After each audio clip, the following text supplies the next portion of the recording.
এসো লিখতে শিখি প্রাক প্রাথমিক শিক্ষার প্রিয় শিক্ষার্থীদের জন্য আজ আমি আমার বাগান থেকে বেশ কিছু পাতা সংগ্রহ করেছি। চলো আমরা এই পাতাগুলো দেখে দেখে আঁকবো। এই পাতাগুলো প্রথমে আমরা এভাবে আমাদের বইয়ের মধ্যে রেখে বা খাতার মধ্যে রেখে নেব।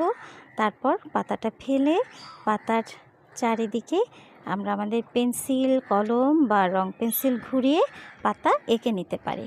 এভাবেও একটা পাতা আঁকা শেখা যায়।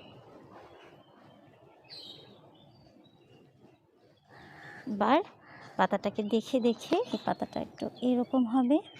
তারপরে আমরা পাতাটাতে একটা পাতার মাঝে রঙটা দিয়ে দিলাম। এরপর এভাবে একটু আগে পরে আছে,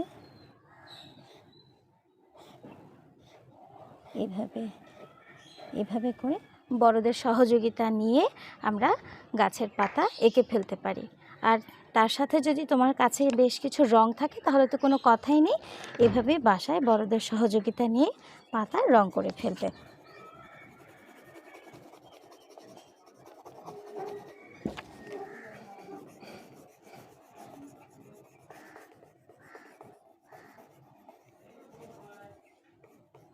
এরকম আরও অনেক পাতা আছে, আমি এই পাতাটাও সংগ্রহ করেছিলাম তোমাদেরকে দেখিয়ে দেবার জন্য। তো আমি দেখাচ্ছি, এই পাতাটাও এভাবে রেখে তোমরা সুন্দর করে ছাপ দিয়ে পাতা এঁকে ফেলতে পারো।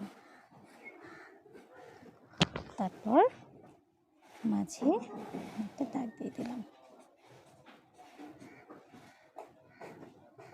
আবার পাতার গায়ে যে রং আছে সেই রংটা দিয়েও কিন্তু আমরা আমাদের পাতাটাকে রং করে ফেলতে পারি। দেখো,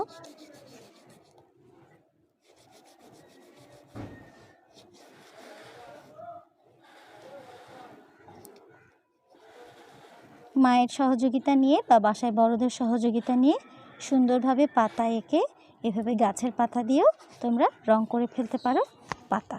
তাহলে আজ এ পর্যন্তই, ধন্যবাদ।